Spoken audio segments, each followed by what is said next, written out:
ഇനി അടുത്ത topic ഇൻ്റർഫേം comparison. അപ്പോൾ പേര് പോലെ തന്നെ ഫേംസുകൾ തമ്മിൽ കമ്പയർ ചെയ്ത് ഇവാലുവേറ്റ് ചെയ്യുന്ന ആ ടെക്നിക്കിനാണ് ഇൻ്റർഫേം കമ്പാരിസൺ. ഓക്കെ, നമ്മൾ പഠിച്ചല്ലോ സെയിം ഇൻഡസ്ട്രികളുടെ കീഴിൽ പല ഡിഫറെൻറ്റ് ടൈപ്സ് ഫേംസ് ഉണ്ടെന്ന്. അപ്പോൾ ആ ഫേംസിൻ്റെ ഇടയിൽ തന്നെ സിമിലർ നേച്ചറുള്ള ഫേംസ് ഉണ്ടാവും. അത് സെലക്ട് ചെയ്തിട്ട് ആ ഫേംസുകൾ സിമിലർ നേച്ചറുള്ള ഫേംസിനെ നമ്മൾ സെലക്ട് ചെയ്തിട്ട് അവരുടെ പെർഫോമൻസ് എഫിഷ്യൻസിനെ നമ്മൾ കമ്പയർ ചെയ്ത് അനലൈസ് ചെയ്യുന്ന ആ ഒരു ടെക്നിക്കിനാണ് ഇൻ്റർഫേം കമ്പാരിസൺ എന്ന് പറയുന്നത്. അപ്പോൾ ഇവിടെ എന്ന് പറയുമ്പോൾ നമ്മൾ പല പാരാമീറ്റേഴ്സ് ബേസിസിലായിരിക്കും നമ്മൾ കമ്പയർ ചെയ്യണത്. ഇപ്പോൾ ഒരു ഉദാഹരണം പറയുന്നത്, ഇപ്പോൾ പ്രൊഡക്ടിവിറ്റി വൈസ് നോക്കും, പ്രോഫിറ്റബിലിറ്റി വൈസ് നോക്കും, അല്ലെങ്കിൽ കപ്പാസിറ്റി യൂട്ടിലൈസേഷൻ, അല്ലെങ്കിൽ വർക്കിംഗ് ക്യാപിറ്റൽ മാനേജ്മെൻറ്റ്, അങ്ങനെ പല പാരാമീറ്റേഴ്സിൽ നമ്മൾ ഒരു ബേസ് വെച്ച് നോക്കിയിട്ടാണ് പെർഫോമൻസിനെ കമ്പയർ ചെയ്യണത്. അപ്പോൾ ഇതിൻ്റെ ഗുണമെന്ന് വെച്ച് കഴിഞ്ഞാൽ നമുക്ക് ആ കമ്പാരിസൺ വഴി നമുക്ക് ഓരോ വീക്ക്നെസ് അല്ലെങ്കിൽ വീക്ക് പോയിൻറ്റ്സ് നമുക്ക് അറിയാൻ പറ്റും. അതനുസരിച്ച് അവരുടെ എഫിഷ്യൻസി ഇമ്പ്രൂവ് ചെയ്യാനായിട്ട് നമുക്ക് സാധിക്കും.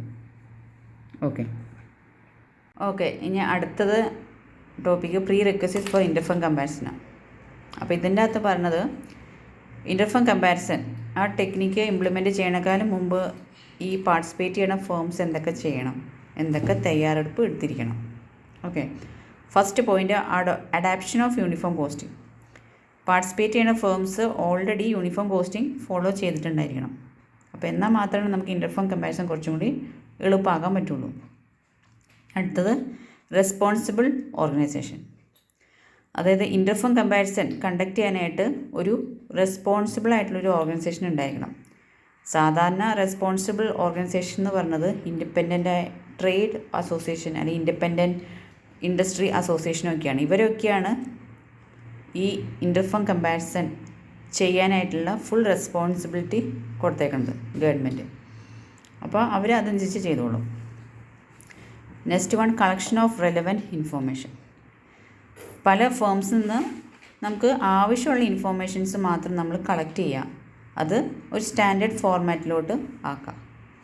ഓക്കെ, അടുത്ത പോയിൻ്റാണ് മെത്തേഡ്സ് ഓഫ് കളക്ഷൻ. നമ്മൾ ചെറിയ ക്ലാസ്സിലൊക്കെ പല സ്റ്റാറ്റിസ്റ്റിക്കൽ ടൂൾസ് പഠിച്ചിട്ടുണ്ട് അല്ലേ? Bar graph, chart, pi diagram അല്ലേ? ഒരു ഡാറ്റ കളക്ട് ചെയ്ത് അത് എഡിറ്റ് ചെയ്ത് ക്ലാസിഫൈ ചെയ്ത് അതിൻ്റെ കുറച്ചും കൂടി കളർഫുള്ളായിട്ട് നമുക്ക് പ്രസൻറ്റ് ചെയ്യാൻ പറ്റും. അപ്പോൾ ഈ ഗ്രാഫ് വഴിയൊക്കെ പ്രസൻറ്റ് ചെയ്ത് നമുക്ക് പെട്ടെന്ന് കൺക്ലൂഷൻ എടുക്കാൻ പറ്റും അതിൽ നിന്ന്. ഓക്കെ, അപ്പോൾ ഇത്രേ ഉള്ളൂ പ്രീ റിക്വസിറ്റ്സ് ഫോർ ഇൻ്റർഫേം കമ്പാരിസൺ. ഇനി അടുത്ത ബെനിഫിറ്റ്സ് ഓഫ് ഇൻ്റർഫേം കമ്പാരിസൺ. അപ്പോൾ നമുക്ക് നോക്കാം. ഇൻ്റർഫേം കമ്പാരിസൺ നമ്മൾ ചെയ്യുമ്പോൾ ഫേംസുകൾ തമ്മിൽ നമുക്ക് അവരുടെ സ്ട്രെങ്ത്തും വീക്ക്നെസ്സും നമുക്ക് അറിയാൻ പറ്റും അല്ലേ? ഫേംസ് തമ്മിൽ നമ്മൾ കമ്പയർ ചെയ്യാം. അപ്പോൾ അങ്ങനെ ചെയ്യുമ്പോൾ നമുക്ക് അറിയാൻ പറ്റും ഓരോ ഫേംസിൻ്റെ വീക്ക്നെസ് ഏതാ അല്ലെങ്കിൽ സ്ട്രെങ്ത്ത് ഏതാ അങ്ങനെ.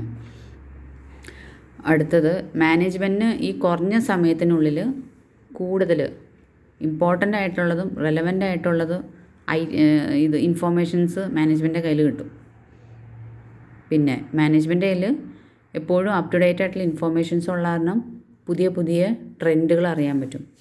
എവിടെയൊക്കെയാണ് ഇമ്പ്രൂവ്മെൻറ്റ് പ്ലാൻസ് ആവശ്യം തന്നെ അതൊക്കെ അറിയാൻ പറ്റും.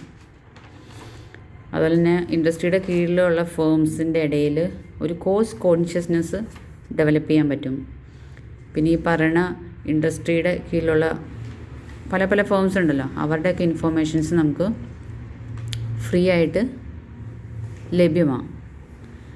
പിന്നെ ചെറിയ ഫേംസിനൊക്കെ ഈ നല്ല എക്സ്പേർട്ടുകളുടെയൊക്കെ സഹായം അവർക്ക് കിട്ടും.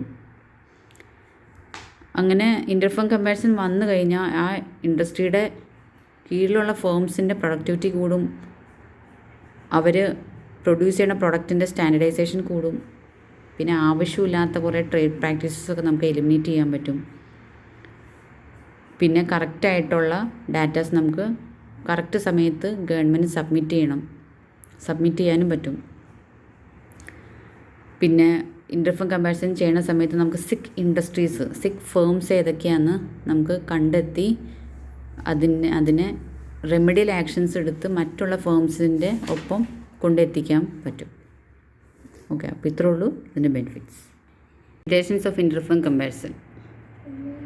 ഫസ്റ്റത്തെ ലിമിറ്റേഷൻ എന്ന് വെച്ചാൽ ടോപ്പ് മാനേജ്മെൻറ്റ് തന്നെ ചിലപ്പോൾ ഫുള്ളായിട്ട് സപ്പോർട്ടൊന്നും ചെയ്യാത്തതാണെങ്കിൽ നമുക്ക് ഇൻ്റർഫേം കമ്പാരിസൺ ചെയ്യാൻ പറ്റില്ല.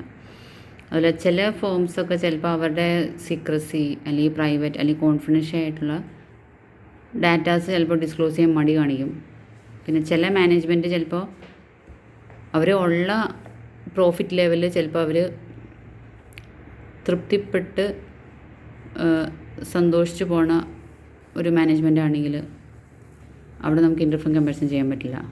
ചില ഫോംസൊക്കെ ചിലപ്പോൾ യൂണിഫോം കോസ്റ്റിംഗ് ഫോളോ ചെയ്യാത്ത ഫോംസ് ആണെങ്കിലും നമുക്ക് സാധ്യമല്ല. പിന്നെ കമ്പാരിസൺ ചെയ്യുന്ന സമയത്ത് നമ്മൾ ഒരു സർട്ടൻ പാരാമീറ്റേഴ്സ് നമ്മൾ കണ്ടുപിടിക്കണം. അപ്പോൾ നമുക്ക് കണ്ടുപിടിക്കാൻ പറ്റിയില്ലെങ്കിൽ അവിടെ ഇൻ്റർഫേം കമ്പാരിസൺ സാധ്യമല്ല. ഓക്കെ.